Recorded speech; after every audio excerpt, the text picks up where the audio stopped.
Today I'm really excited because for lesson number 6 we are making cheeseburger roll-ups. I really feel like you can't go wrong with a cheeseburger, so we're gonna dive right in and show you guys how to make that recipe. So everything, just a refresher as we start off.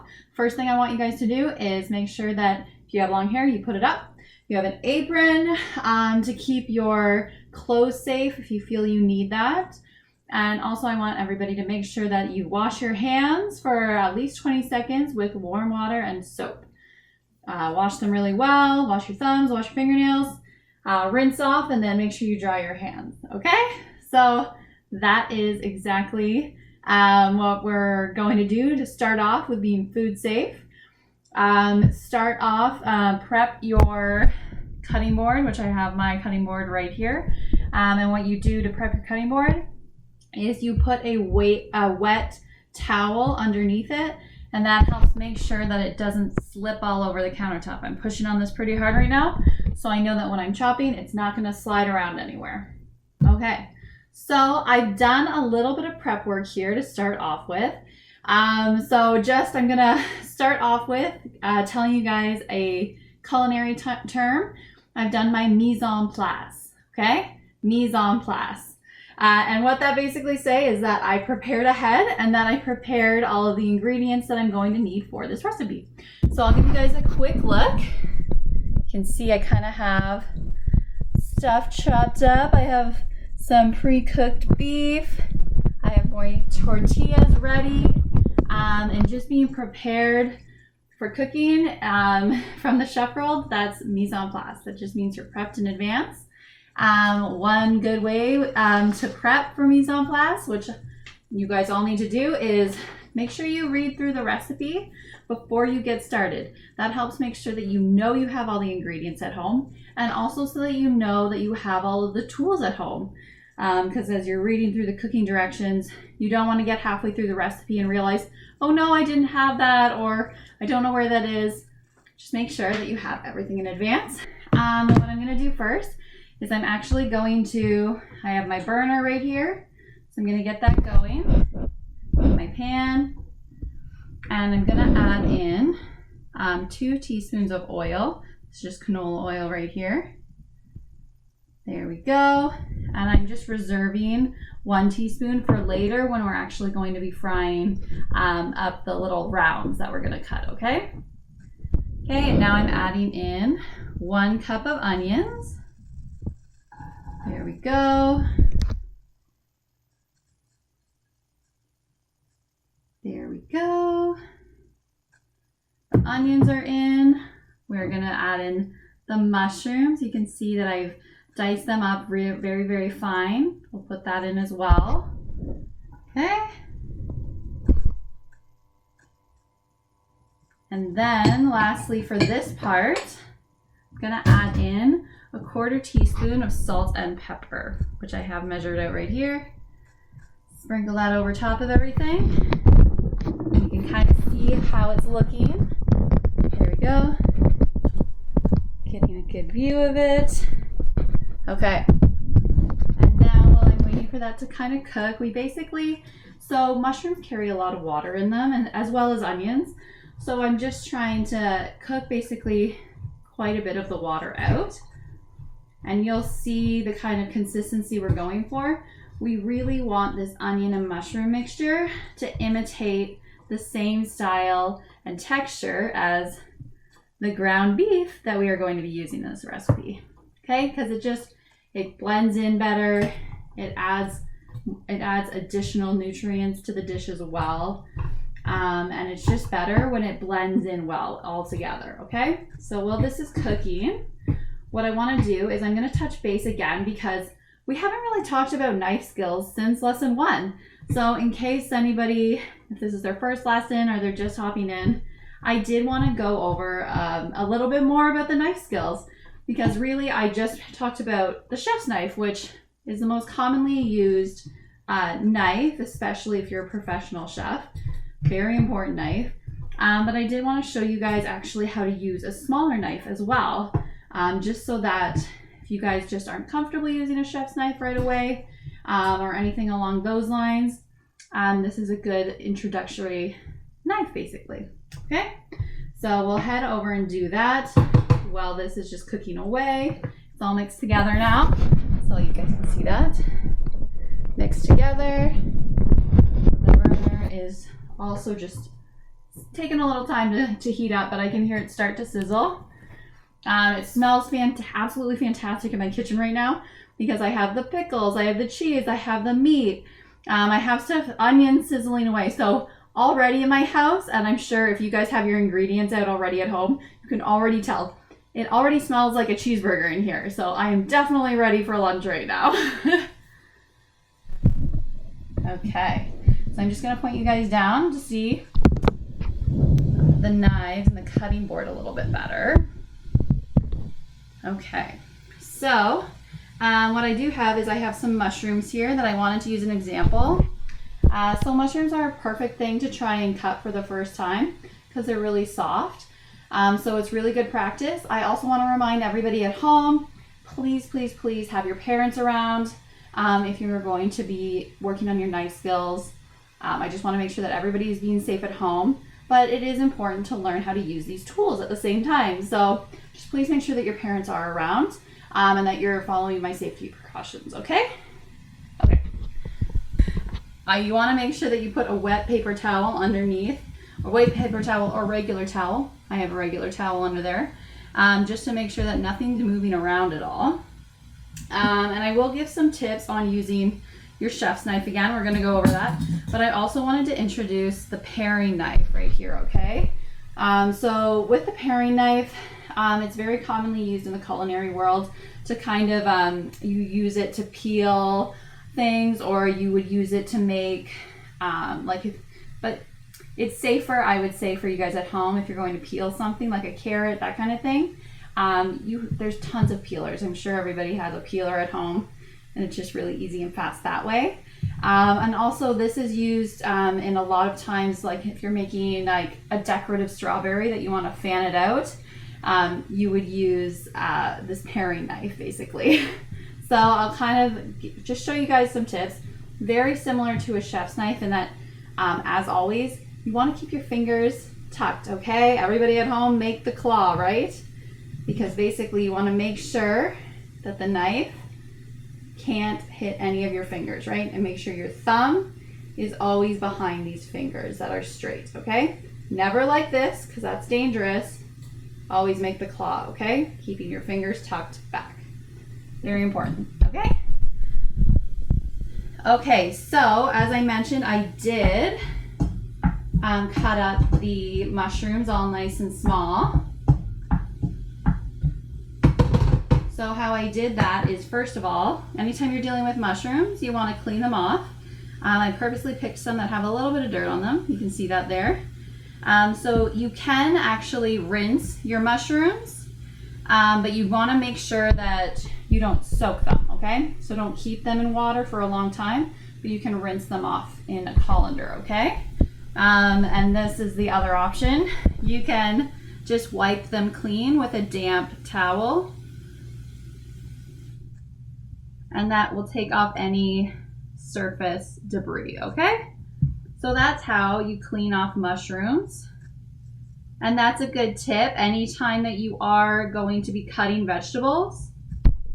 Make sure you wash them. You just have to put them under water and wash them, or sometimes you will have to soak them a little bit. But for the most part, giving it a very good rinse under the tap is sufficient for washing your vegetables, okay? Okay, so now that we have our clean mushrooms, remember you're gonna make the claw. This is a round item, so you wanna cut through, right? And when you see, when I was cutting, the tip of the knife stayed on the board the entire time, and I cut with the heel of the knife, right? Here we go. Kind of see that. Try and give you from as many different angles, right? And you can just keep going, basically. Okay? There we go. And it's that simple. To get them as tiny as I did, you basically want to run a knife through it quickly. So once again, you leave the tip of the knife on the board, and you're just dropping the heel down. Okay?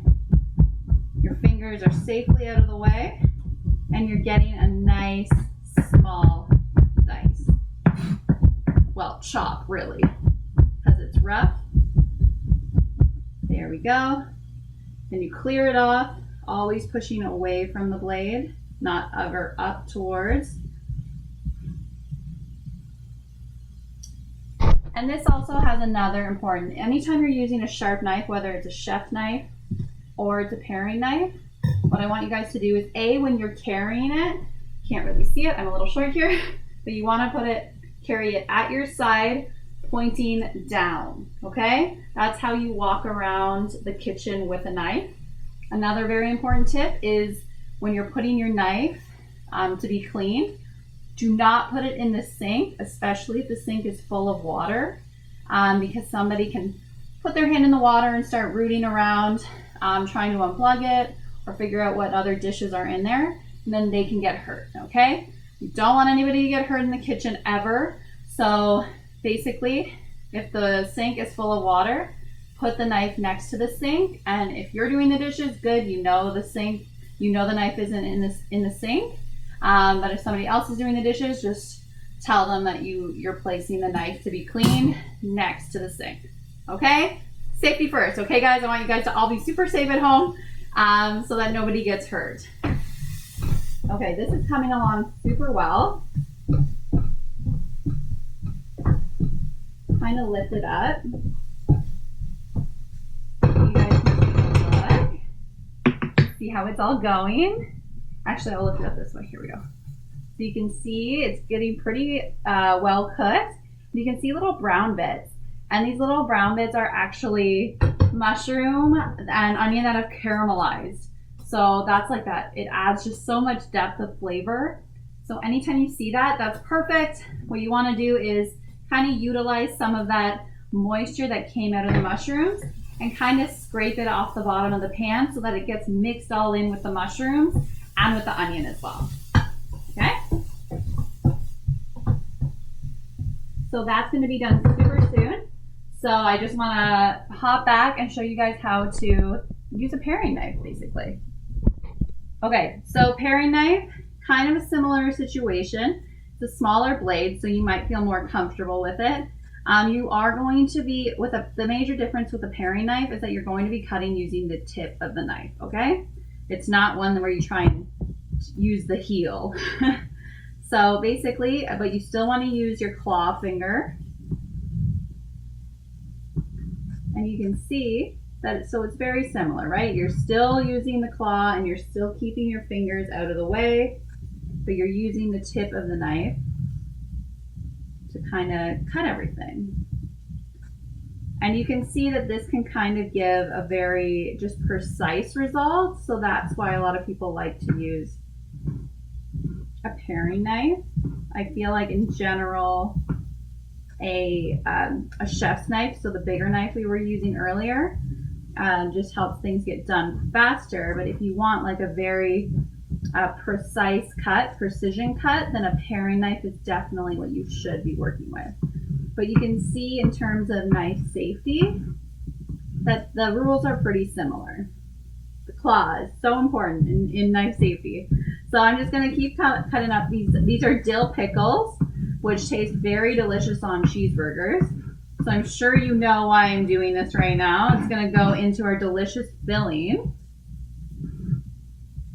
And it's only a 1/4 cup that goes in because dill pickles have such a nice, delicious flavor, and it goes a long way in these.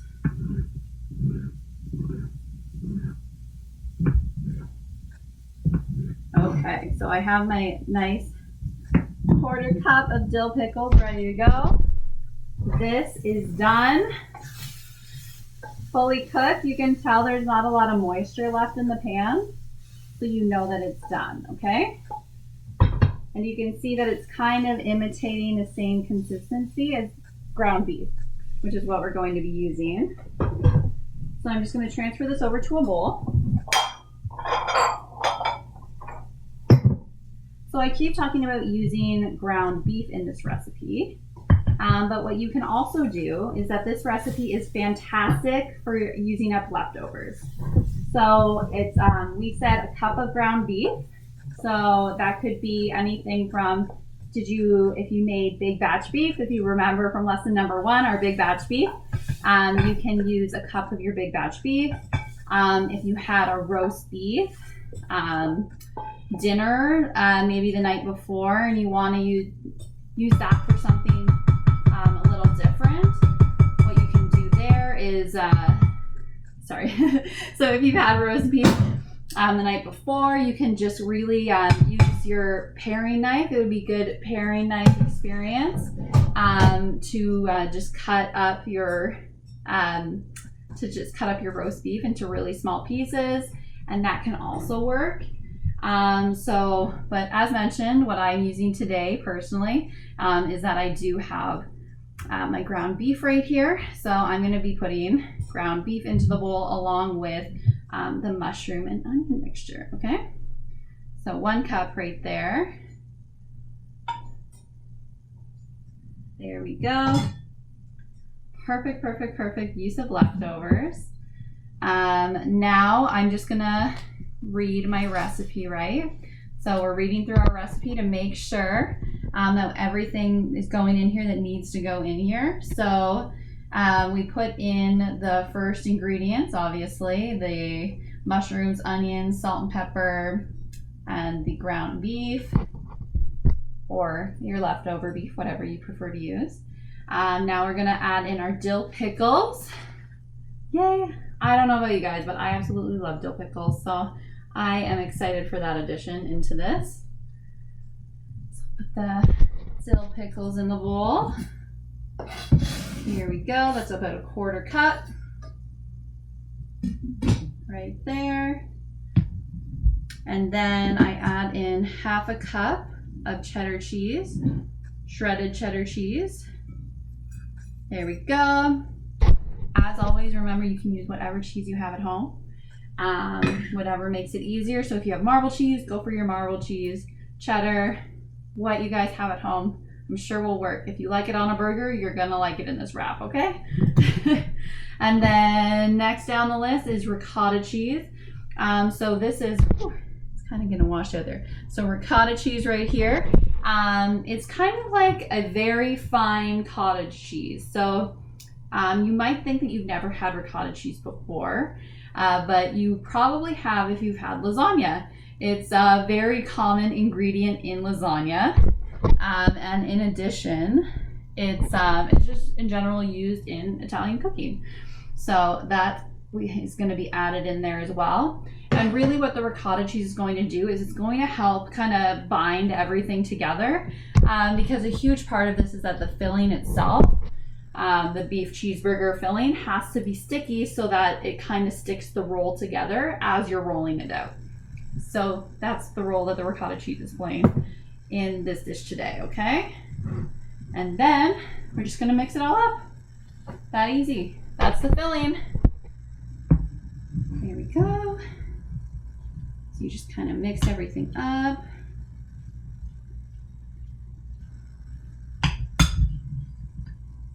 So this recipe, it's a cheeseburger roll-up, but you might not know it is very similar concept to if you are making a Mexican dish called antojitos that you'll often see on restaurants. And basically what antojitos are is it's a mixture of cream cheese and jalapenos, maybe a little bit of other stuff, and then you roll it up in the tortillas like we will with this dish, pan fry it on each side, and then you serve it with sour cream and salsa for dipping. So it's also so this is kind of like a take on an antojito. Okay, so we pretty much have this all mixed up. I will say you want to make sure that it is really mixed up so that kind of the ricotta cheese is everywhere, because that's going to be what's kind of sticking everything together. So this mixture is just a touch wet, and that's what we're going for, okay? If it's too dry, it won't stick together, okay? There we go. Okay, so that's all mixed up. I'm gonna kind of get rid of these mushrooms over here for a second, just because we're gonna use the cutting board to do the whole roll-ups, okay?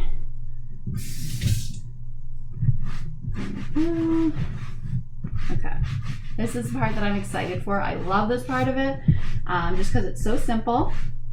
And you just want to basically take, I'll show you how to layer the 2 tortillas, okay? I'm just going to put you guys down. So, start out with a tortilla, like this, and then you want to lay the other one just a little bit over top, okay? So that basically this part and this part are the same thickness, okay? Like across, they just kind of evenly match up. I'm using whole wheat tortillas today. As always, I like to recommend from a nutrition standpoint that you try and make at least 50% of the carbohydrates that you're eating throughout the day. Try and make them whole grain, and kind of experiment with what you like. I found that whole wheat tortillas are a really easy way to get more fiber into my diet, because they just taste similar to the white tortillas. So that is why I personally am using the whole wheat tortillas. Okay, so we're going to take about half of this and we're going to spread it across, okay? So that it's kind of, and I'm going to roll from this way, so I'm going to kind of put a little bit more of the filling this way. There we go. And so this recipe specifically does make, so you will need to have 4 tortillas, so it'll make 2 of these like large logs that you can then slice to make your roll-ups, okay? There we go. Maybe that's not quite half. There we go. Kind of keep spreading it. There we go. That seems pretty good, pretty even. Try and get it somewhat close to the edges. There we go. And that's basically what you're going for. Then what I'm going to do is I'm going to take, actually I will load a little bit more up here. There you go, see? So that way your first tuck, you get quite a bit in there. And you just want to tightly roll it up, okay? There we go.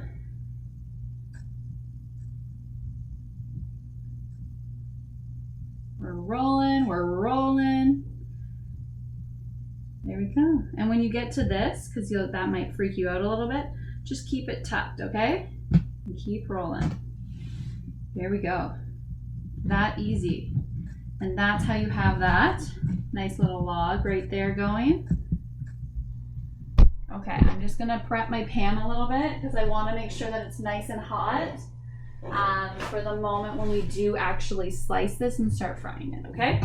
So I would recommend right now at this stage, if you're rolling, that you consider getting a pan ready so that you can pan fry, okay? I'm just giving this pan that I just used to cook the mushrooms in a quick little wipe out. And that's going to be the pan that I use, okay? So I'll pull this over so you guys will be able to see it a little bit better. And I'm going to start preheating it, okay? I'll also put a teeny tiny bit of oil into the pan. This will help just to make sure that the antiheatos aren't going to stick onto anything. Grab my trusty spatula. Okay, there we go. I also actually find with these that if you can't, the spatula actually isn't always the best thing. I would also just recommend using tongs, because that way if they start to unspiral, you can kind of clamp it together so that it doesn't fall apart, okay? Here we go. So we can start cutting our rolls. You could also use, oh, look at me, right on camera. Always keep your fingers tucked. Even I forget from time to time. There we go. The first one you might want to just eat on its own and it won't be as tight. You can kind of get the picture of them being rolls. The ones closer to the center will be closer to actual roll-ups. There you go. Isn't that beautiful? You can see everything kind of in there. I'll absolutely love this as a finger food. I absolutely love eating finger foods as a dinner option. It just tastes so good. And it's really fast. This is the perfect snack for after school as well. You can also freeze these, and then you just kind of pan fry them up to thaw them out and to crisp them up on the sides. So this is an absolute perfect snack idea as well. And it's just such a fun way, a fun take on the classic cheeseburger, really. And even better is that this is just something that I find like that is just very friendly for everybody at home. There we go.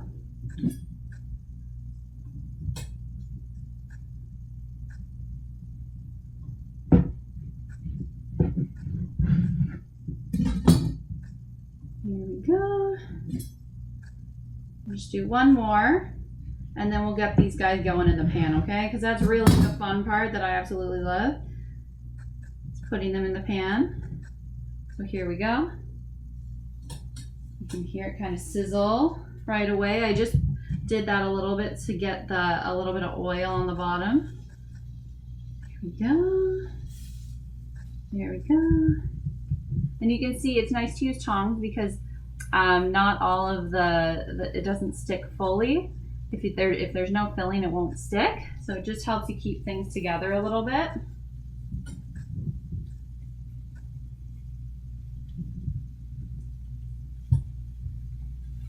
Yum! They are cooking away. You can hear them sizzling, or I can hear them sizzling. I hope you guys can at home.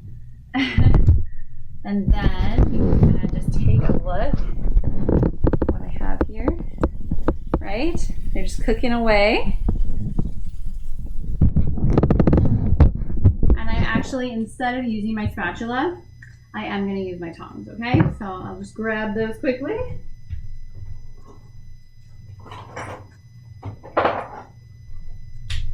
Here we go. Okay, so these really don't take long at all at this stage because you just need to cook them for about 30 seconds on each side. Just enough to get like a nice little crispiness. So in the meantime, I'm going to show you guys how to make a little sauce to go with it. I'm going to tell you just how easy it is. It is literally ketchup and a little bit of mustard that goes into the ketchup, okay? So that's it. That is the secret sauce that we are going to be dipping our cheeseburger roll-ups in today. So I'll just show you guys. Mix it well. So this will be our version of a secret sauce. I hope you guys are okay with that today. There you go. Just that simple.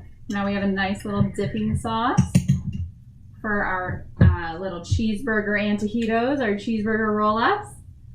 Okay, so I'll kind of hold it up. You can see it's browned. And I'm just using my tongs to kind of flip everything over. I'll kind of pull it over.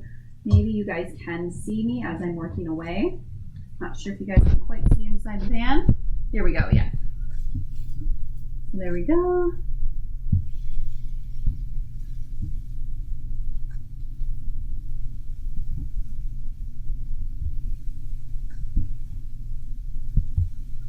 There we go, and everything in here is already fully cooked, right? Because we're using our leftover beef.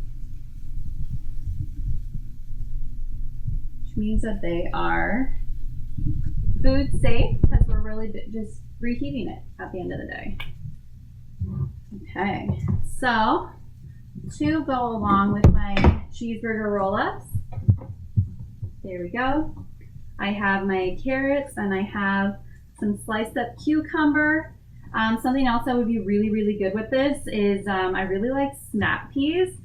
They're really easy. All you have to do is give them a wash and then you eat the whole thing. So if you're looking for a new vegetable that's just really easy to grab and go, absolutely love snap peas. They're nice and sweet as well.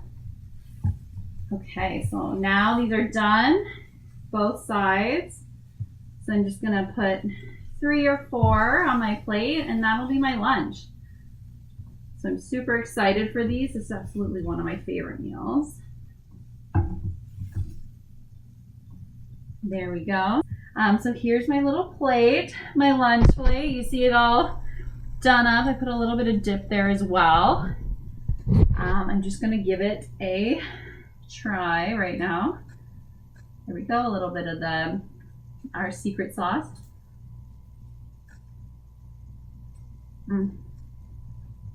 So good. Just like a cheeseburger, but in a cute little roll.